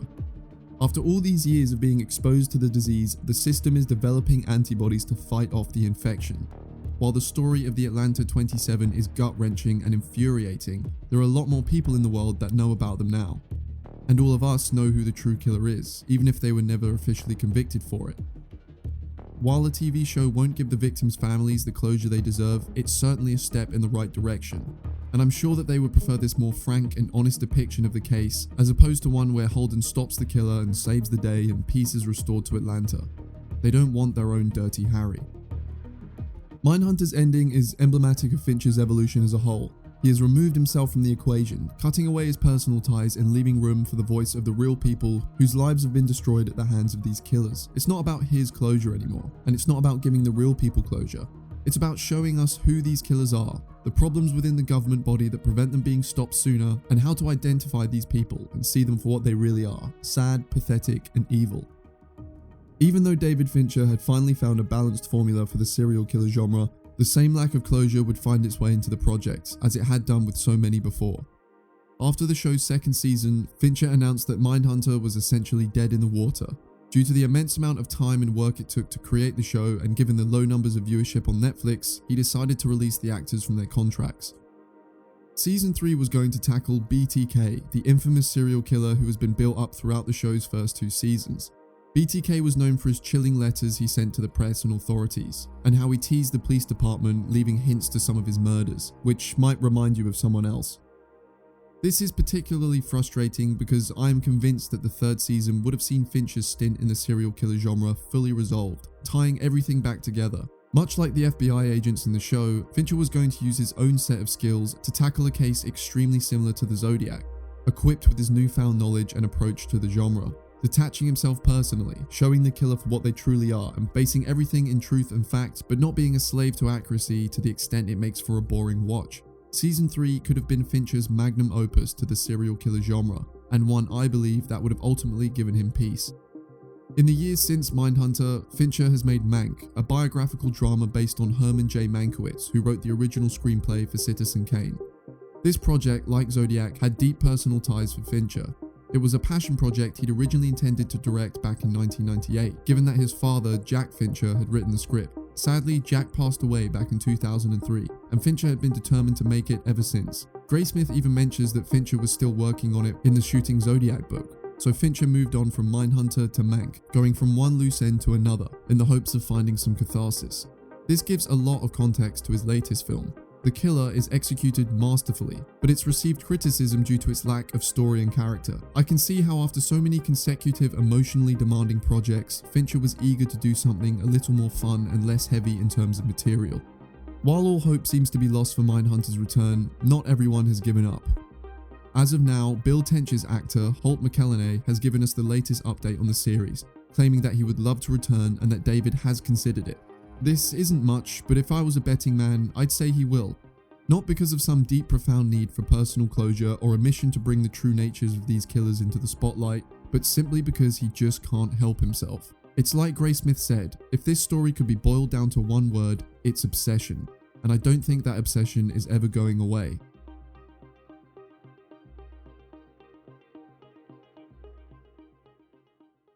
Before we wrap up, I want to clarify a few things. I don't have any special insight into the life of David Fincher. I'm not trying to imply that by resonating with any of the characters in his films that he has ruined relationships or fallen in love with serial killers, prioritizing his work over his loved ones. I'm not saying that any one of these projects is better than the other, or that he needed to grow and mature from one film to the next.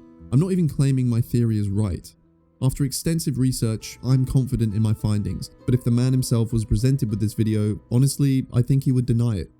After the release of The Killer, audiences were quick to make bold assumptions about how the film was really about Fincher, and how he needed to process the fact that he'd made Fight Club or his career as a filmmaker in general. This became such a popular theory online that it was almost taken as fact, but when asked about it in an interview, he said that the people who think this are weak-minded. This is all to say that you can't take any opinion as fact, as we've seen with the Zodiac investigation. But while Fincher may reject my argument, there is one last piece of evidence I'd like to cite. Your father was a computer scientist. Your mother was a musician. When the spaceship lands, how do they communicate? That's a very good question. I like that. You've answered the question. They make music on their computers, and they are able to speak to each other. And you see, I'd love to say, you know, I intended that, and I realized that was my mother and father, but not until this moment. My point being, no matter how genius the director, there are always unconscious motivations underlying the piece of work. Many artists would agree. Though he may not have realised initially, Tolkien's work on Lord of the Rings allowed him to process his time serving in the Second World War. I have more respect for authorial intent than most, but I think it's undeniable that Fincher felt some kind of resemblance between himself and the protagonist of The Killer. This insane level of meticulous planning and dedication to perfection that Fassbender's character has mirrors Fincher's own, and the same sentiment can be applied to my theory. Regardless of all of that, it's undeniable that Zodiac had a huge impact on Fincher's life and career. He has an ability to compartmentalize, to move between genres fluidly, but he has always come back around to this one topic. Each time it's been different. Even if you disagree with everything presented here, I think this story highlights just how much devotion creatives put into their work. A lot of the people instrumental to the Zodiac case and the film will mostly go unheard of. People like Amy Carr or Dave Tochke receive no accolades or Hollywood press for their work. And people like Jamie and Brad sink so much of their lives into these projects that it becomes a part of who they are. I think the case also shows a triumph of the human spirit. Even though Fincher may not have had the last word on Zodiac back in 2007, the investigation led to some wonderful outcomes. Not only was the case reopened, but it allowed the original investigators to go through the case once more, with more recognition and acknowledgement. Zodiac ruined people's lives and tore them apart, but the making of this film brought people back together. Every Fincher film features amazing cinematography, but I think the most beautiful shot is the one we never get to see. The one of Brian Hartnell roaming the streets of Vegas with his family, finding Mike Mageau broken and alone and reuniting with him for the first time in decades. No one sadistic killer is enough to bring these people down. Even if they had made no new discoveries in the Zodiac case, I think that all the work would have been worth it just for this one moment. And this is something Fincher understands. And I remember reading the script the first time and thinking, this is not a serial killer, this is a movie, it's a newspaper story. And that gradually becomes a story about, justice, or the obsession with justice, and what is justice? Where can you feel good? At what point can you let go? At what point have you got what you need in order to move on? Dragon Tattoo is not only Fincher realizing that you can't make people wear the jacket, but also that you don't need them to. Elizabeth survived on her own before Miguel, and she'll survive after him. While this somber note was not the original ending of her character, given she had 2 sequels to follow, it works out rather poetic for where Fincher was in his life at the time. He's made peace with the fact that people choose what they want to believe, and moved forward, making projects that unveil the truth of these crimes and exposing the weaknesses in the evil people behind them. Going back to our quote from King Vidor, Fincher has opened the bottle at his own peril, become intoxicated, sobered up, and kept drinking. Now he's offering you a sip. He's learned from people like Graysmith and Tochke, from Ford and Somerset and Lisbeth, that if the clues are out there, the right people will eventually find them. It's not about corralling the rattlesnakes, it's about knowing where they are.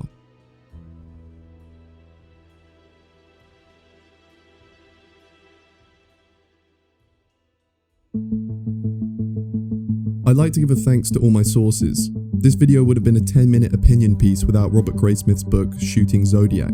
Adam Naiman's book, Mind Games, provided some really insightful critical analysis into Fincher's filmography, and was a huge help in forming any kind of links between various movies and shows. And there was also the dozens of interviews, audio commentaries, and documentaries from the Special Features DVD. You can find the links to all the books in the description.